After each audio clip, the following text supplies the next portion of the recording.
आपल्या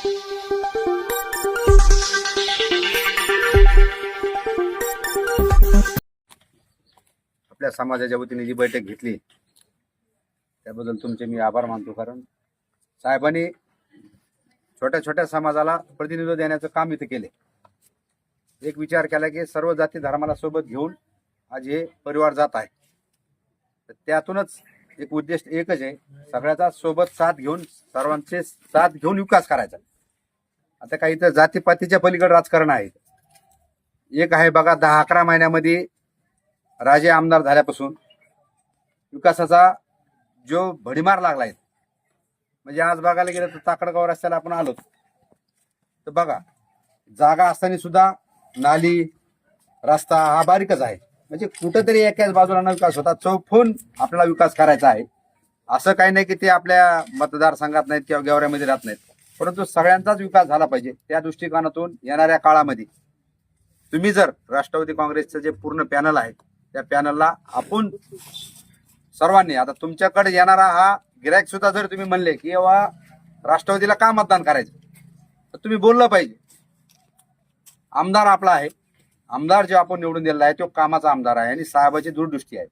दुसरी गोष्ट, पालकमंत्री आपले आहेत अजितदादा, आणि तिसरी गोष्ट हे अर्थमंत्री आहेत। त्याच्यामुळे येणाऱ्या काळामध्ये 4-5 वर्षामध्ये जे काय राहिलेला विकास आहे आपल्या गेवराई शहरात, जितका जास्तीच्या पद्धतीने चौफर बाजीने कसा होईल तोच आपण सर्वांनी प्रयत्न करावा। आणि येणाऱ्या काळात तुम्ही आम्हाला संधी द्यावं, त्या संधीचं सोनं आम्ही करू।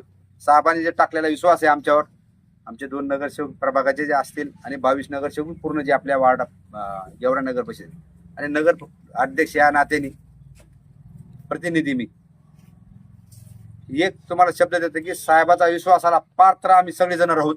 कारण येणाऱ्या काळात गेवराई शहराचा विकास करीत असताना साहेबाचा मोलाचा वाटा राहणार आहे।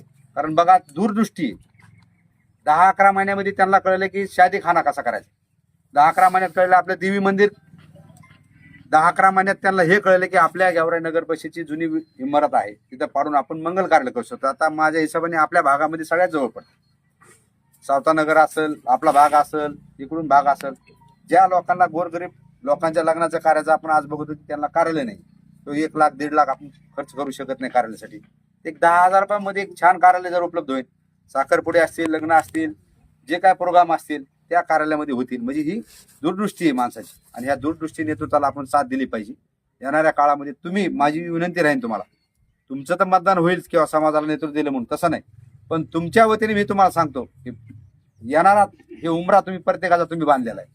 तर माझी एक इच्छा राहील की तुम्ही त्या उमऱ्याला, प्रत्येक उमऱ्याला म्हणले पाहिजे नाही नाही, खरंच जर विकासाची दृष्टी असेल तर आपण साहेबाच्याच पॅनलला निवडून दिलं पाहिजे। येणाऱ्या 2 तारखेला राष्ट्रवादीला जास्तीत जास्त मतदान करा ही विनंती करतो आणि थांबतो। जास्तीत जास्त